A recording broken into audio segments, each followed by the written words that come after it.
کیونکہ ہمیں پیدا کرنے والا وہی، نعمتیں دینے والا وہی، صحت دینے والا وہی، جوانی دینے والا وہی، ماں کے پیٹ میں ہماری صورتیں بنانے والا وہی، زمین آسمان اور کائنات کو سجانے والا وہی، تو سب سجانے والا وہی، تو سب سے پہلا حق اپنے اللہ کا یہ ہے کہ ہم اللہ کی عبادت میں لگے رہیں، وَلَا تُشْرِكُوا بِهِ شَيْئًا، اور شرک نہ کریں۔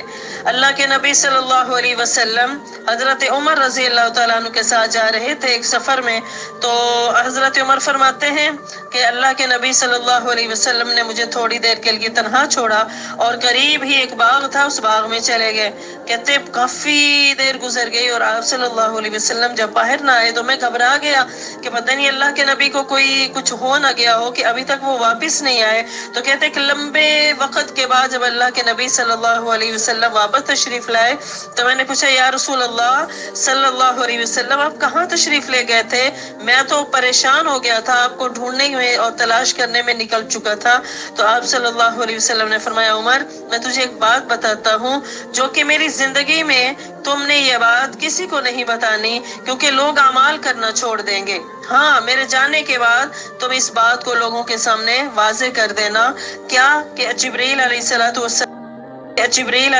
السلام میرے پاس آئے تھے اور میں نے جبریل علیہ السلام سے یہ سوال کیا کہ اللہ کا بندوں پر کیا حق ہے اور بندوں کا اللہ پر کیا حق ہے۔ سبحان اللہ، کتنی پیاری بات کہ میں نے جبریل سے پوچھا اللہ کا ہم پر کیا حق ہے اور بندوں کا اللہ پر کیا حق ہے۔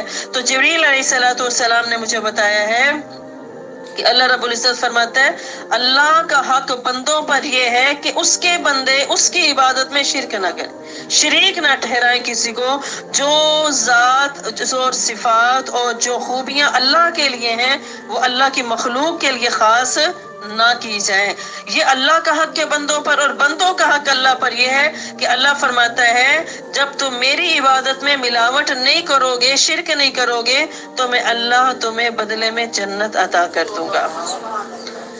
تو شرک سب سے بڑا گناہ ہے، مشرک کی کوئی عبادت بھی قبول نہیں ہے، یہاں تک کہ آپ اسی سپارے میں پڑھیں گے کہ اللہ رب العزت فرماتے ہیں اللہ ہر گناہ معاف فرما دے گا لیکن شرک کو معاف نہیں کرے گا، شرک اللہ برداشت نہیں کرتا، لہذا شرک کو اللہ رب العزت کسی صورت بھی برداشت نہیں کرتا۔ لہذا سب سے پہلا حق اللہ کا ہم پر یہ کہ ہم اللہ کے حق میں کمی نہ کریں اور کسی غیر کو شریک نہ ٹھہرائیں۔ آج کل رواج بن کے اچھے خاصے پڑھے لکھے لوگ بھی ایسے عجیب عجیب باتیں، اور پھر جب بات آئے گی کہ اللہ تے اللہ دا رسول مددگار ہوئے، پانچ تن پاک مددگار ہوئے، بھی مدد کرنے والی ذات صرف کس کی ہے؟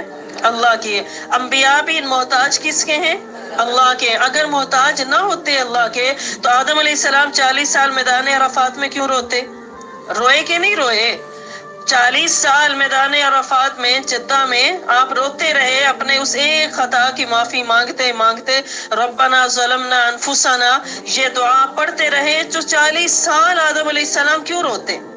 اگر انبیاء کو ہم نے اللہ کے برابر ہی ٹھہرانا تھا اور یا ان کو یہی کہنا تھا جو آج لوگ کہہ رہے ہیں، تو پھر سوچو کہ انبیاء بھی اللہ کے محتاج۔ نوح علیہ السلام 950 سال تبلیغ کرتے رہے پھر بھی اللہ کے حضور دعا مانگ رہے ہیں اے میرے رب میرے بیٹے کو بچا لے۔